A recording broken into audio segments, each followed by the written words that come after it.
Olá a todos, o meu nome é Cláudia e bem-vindos a mais um episódio de Crime às Quintas. Se ainda não subscreveram o canal, subscrevam já, ajuda-me imenso, ajuda o meu canal a chegar mais longe. Deixem já o vosso nos vídeos, no início do vídeo, porque me ajuda também imenso. E se vocês gostam de True Crime, este é o sítio certo para nós estarmos todos a conversar dos casos que existem. Podem também encontrar-me no Instagram, no TikTok e no Spotify. Vou deixar tudo na descrição deste vídeo para vocês poderem seguir. Eu partilho mais conteúdo lá, eu partilho conteúdo sobre livros, séries, documentários e filmes. Portanto, é muito interessante e podem sempre ver. Vamos então tratar do caso de hoje.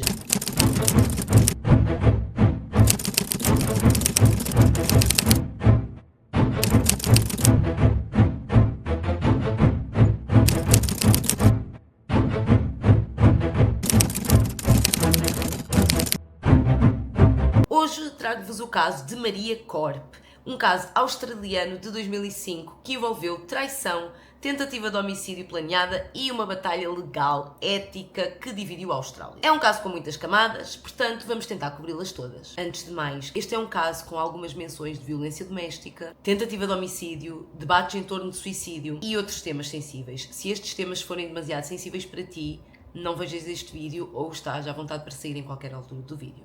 Maria Matilde Martins de Jesus nasceu a 14 de janeiro de 1955 na Ilha da Madeira, em Portugal, numa família numerosa com 11 irmãos. Cresceu numa ilha onde a imigração era uma saída comum e para Maria, como para tantos madeirenses da sua geração, a Austrália foi um destino.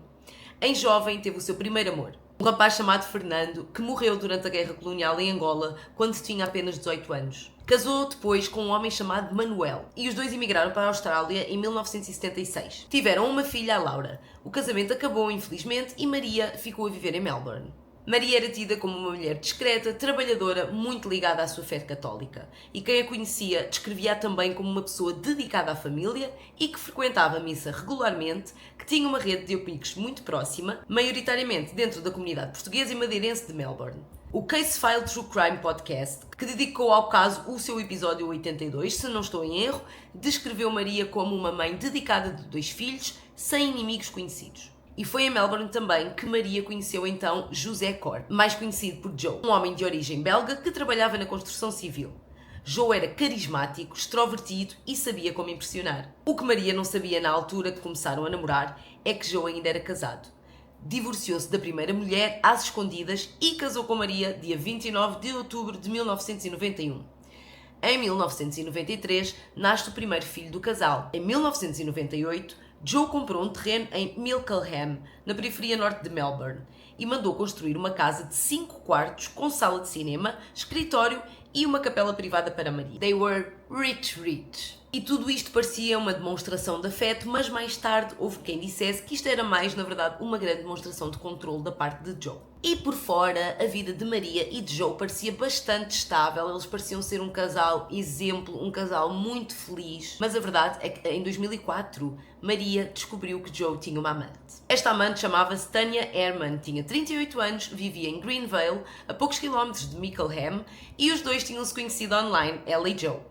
Tanya tinha uma filha pequena de um casamento anterior e o seu ex-marido, Paul Herman, tinha morrido afogado no rio Murray em janeiro de 2005, depois de cair de um barco a vapor. A polícia investigou esta morte, mas nunca encontrou qualquer prova de crime.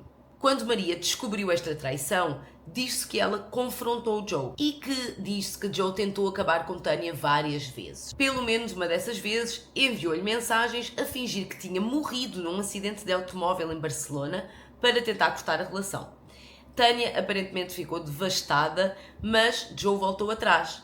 Era um padrão de manipulação que se repetia variadíssimas vezes. Mais tarde, a jornalista Carly Crawford, que seguiu este caso de perto e publicou também um livro de Maria Korp Case, em 2006, descreveu Joe como um homem de ego descontrolado que manipulava 2 mulheres em simultâneo, dizendo a cada uma delas o que ele queria ouvir. Tanya acreditava que Joe a amava. Maria acreditava que o casamento poderia ser salvo e nenhuma das duas estava certa. Nisto, Maria estava sempre a tentar salvar o seu casamento. Ao longo de vários anos, pagou cerca de 150 mil dólares australianos a fins psíquicos, em particular a um homem chamado Michael Photius, para que eles rezassem por ela, trabalhassem para trazer harmonia ao casamento, para que o marido não a deixasse por Tânia. Lembrando que isto era uma mulher com uma fé muito grande e muito devota da religião católica, portanto eu compreendo que para ela fosse difícil a ideia do divórcio. Em 2004 existem provas de que Maria foi à polícia pedir uma restrição contra o próprio marido, que mais tarde a levantou.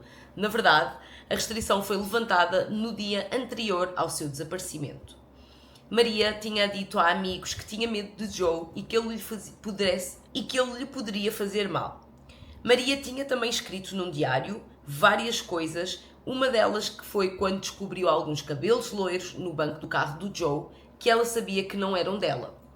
Posto isto, Maria disse que desenhou centenas de pequenas cruzes com o dedo no carro para que isto resguardasse o seu casamento. Nos dias imediatamente anteriores ao desaparecimento, Joe forçou Maria a alterar o testamento dela para que ele ficasse como o seu único beneficiário. Mais tarde, Tânia diz também que nos dias anteriores ao desaparecimento de Maria, Joe havia-lhe dito que a única forma deles poderem estar juntos era se Maria estivesse morta. Então, agora vamos efetivamente ao dia do crime e ao dia do desaparecimento da Maria. Portanto, no dia 9 de fevereiro de 2005, Joe leva Tânia, depois de ter passado uma noite com ela, de carro até Mickleham, o sítio onde ele vivia, antes de sair para trabalhar às 6h30 da manhã. Tânia ficaria escondida na garagem. Com Joe fora de casa, atacou Maria com um pedaço largo de tecido e estrangulou-a até ela perder os sentidos.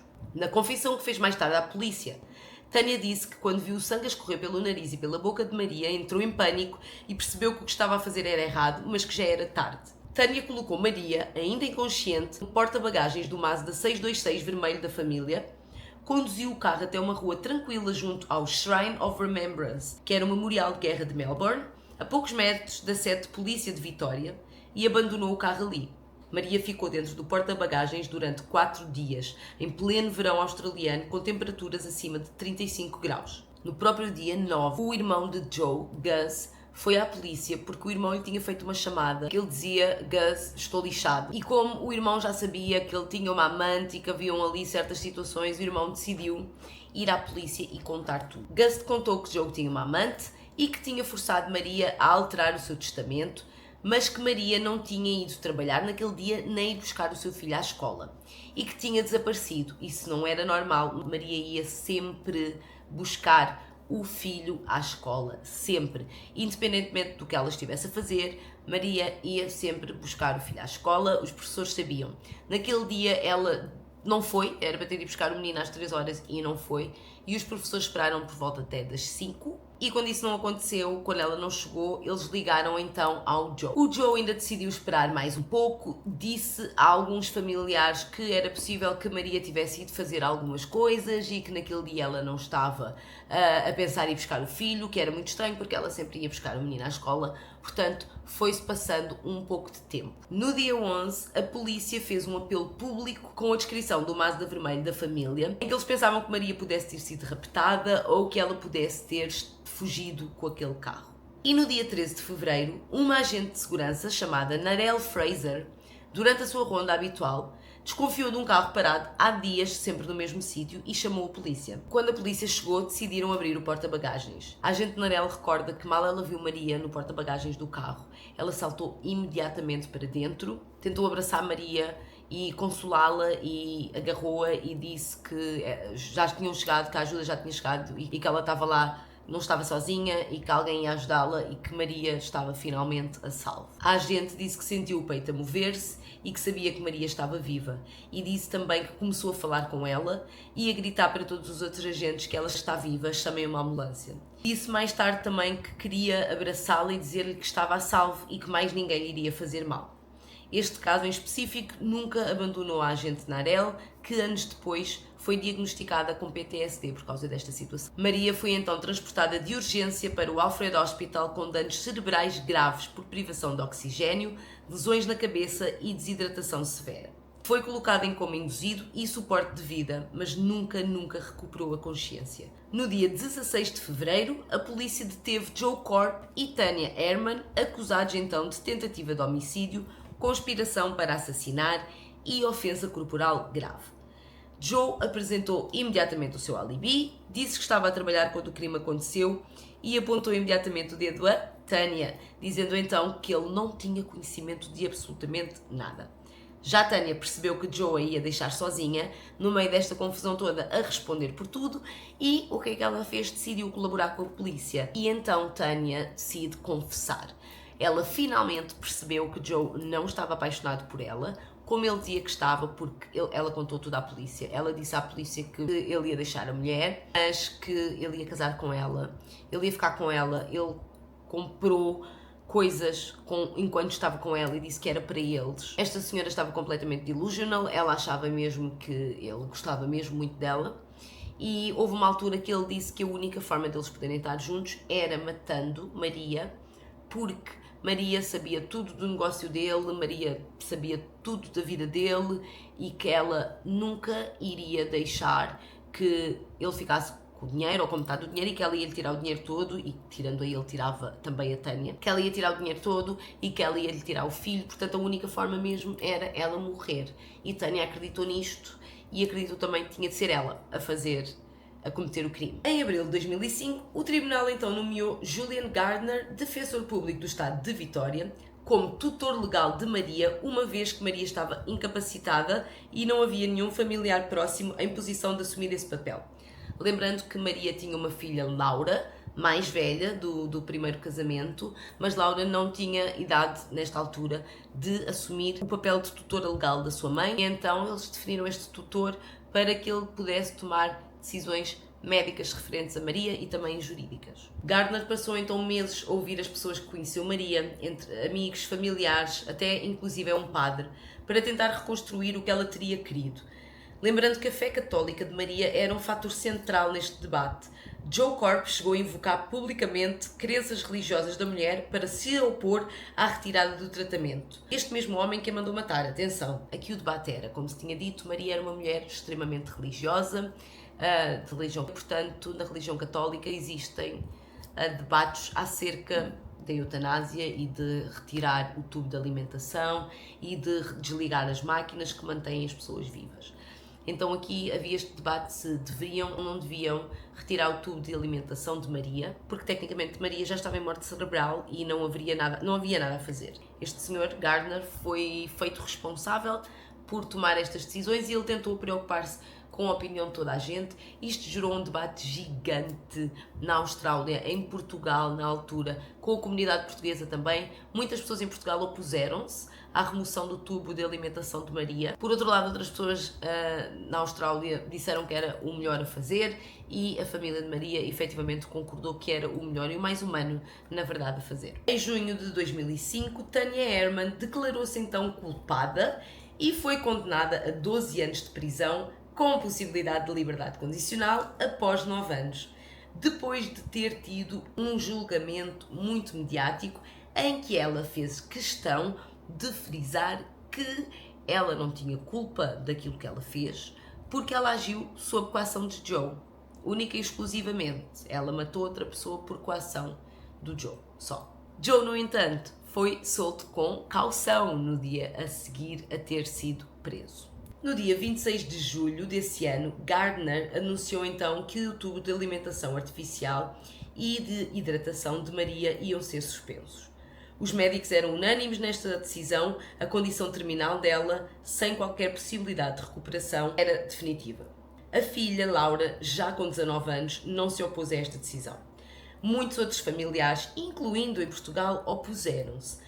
Grupos anti-eutanásia fizeram inclusive protestos junto ao Alfred Hospital. Isto porque este caso de Maria aconteceu poucos meses depois do caso de Terry Schiavo, que é outro caso que eu depois posso trazer aqui, que também aconteceu nos Estados Unidos e que também mexeu muito com esta questão de até que ponto é que nós temos de manter uma pessoa viva se a pessoa cognitivamente também já não tem resposta, e enfim, é uma questão muito grande. Margaret Tate, presidente da Right to Life Australia, classificou a decisão de remover os tubos de alimentação de Maria como uma grave violação dos direitos humanos. No entanto, Gardner foi sempre claro na sua posição, não era uma questão de eutanásia, era a retirada de um tratamento a uma pessoa que não tinha qualquer expectativa de recuperação. E há uma distinção importante e juridicamente estava correta e nem a Igreja de Maria se opôs a esta decisão. Dia 27 de julho, a alimentação artificial de Maria foi então retirada e Maria Corp faleceu às 2 da manhã do dia 5 de agosto de 2005. Tinha 50 anos. O funeral de Maria foi marcado para dia 12 de agosto. Nisto, Joe Corp tinha sido ilibado. Tânia tinha-se considerado culpada e estava a cumprir a sua pena e não houve nenhum tipo de culpa imputada a Joe, que ele nunca teve aquelas conversas com ela, que tentou terminar com Tânia várias vezes, que ela era maluca, basicamente, e que mesmo que ele tivesse mencionado qualquer coisa, jamais ele estaria a falar a sério. Ele não queria que ela matasse a Maria. E então, como ele não foi imputado de nada, este homem pagou a fiança e veio para casa, enquanto ele esperava, sim, julgamento por outras acusações menores. A família de Maria proibiu Joe de estar presente no funeral e ele não foi ao funeral, mas organizou nesse dia uma cerimónia privada, em casa, com jornalistas presentes, onde ele cantou Unchained Melody e Lady in Red em homenagem à sua mulher. Foi extremamente awkward, como devem imaginar. Durante esse período continuou a dar entrevistas e a declarar publicamente a sua inocência. Na mesma noite do funeral de Maria, Joe ligou à ex-mulher Leonie e à jornalista Carly Crawford e disse a ambas que se ia enforcar na sua garagem. As duas contactaram a polícia e quando os agentes chegaram encontraram Joe de pé numa escada com um nó no pescoço ao telemóvel. Ele estava meio que tipo a olhar para os polícias quando a escada caiu debaixo dos pés dele e eles estavam do lado de fora da casa, ou seja, os polícias quando entraram dentro de casa já não o conseguiram salvar. Mas existe a teoria alegadamente, de que ele fez aquilo, meio que ele fingiu que ele se ia suicidar, ligou a duas pessoas a dizer que o ia fazer para a polícia chegar lá à casa e ter tempo de o salvar. E ele com isto passar a imagem de que estava a sofrer imenso pela morte da mulher e não ter mais acusações. Porque ele estava ali com outras acusações pequenas de mentir à polícia e outras coisas. O médico legista registrou-lhe uma taxa de alcoolemia de 0,15 e à volta do corpo dele havia fotos de Maria, recordações de futebol e notas escritas a proclamar mais uma vez a sua inocência. Joe Corp morreu na noite do funeral de Maria. Tecnicamente, nunca foi condenado por nenhum crime. Tanya Herman cumpriu pena na prisão Dame Phyllis Frost e, a dia 14 de fevereiro de 2014, dia de São Valentim, foi libertada com liberdade condicional depois de pouco mais de 8 anos. Quem foi buscá-la foi Nicole Muscat, a sua namorada. Sim, porque Tânia, ao longo deste tempo, decidiu que, afinal, tinha sido enganada por Joe, percebeu e, pronto, encontrou uma pessoa que estava na cadeia, começou uma relação com ela, essa pessoa saiu cá para fora e ela, quando saiu, foi buscá-la e agora estão numa relação e, se não me engano, casaram.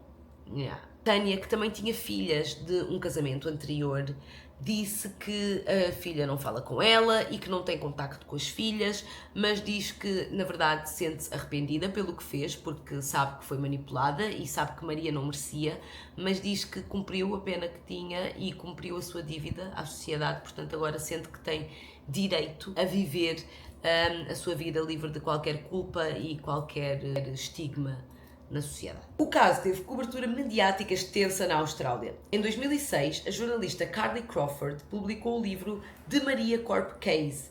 Em 2010, foi adaptado para um telefilme Wicked Love, The Maria Corp Story. E, como eu vos disse, o Case File True Crime Podcast dedicou-lhe um episódio 82, em 2018. Para mim, o que fica deste caso, acima de tudo, é a grande impunidade de Joe Corp.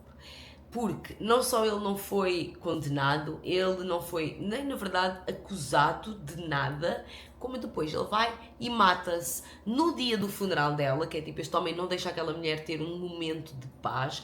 No dia do funeral dela, ele vai e ele mata-se, mas eu acho que ele não se queria matar. Eu espero que ele não tenha querido mesmo matar-se e que aquilo tenha acontecido. Este homem fez a cabeça daquela amante dele para matar a mulher e ele não foi acusado de nada.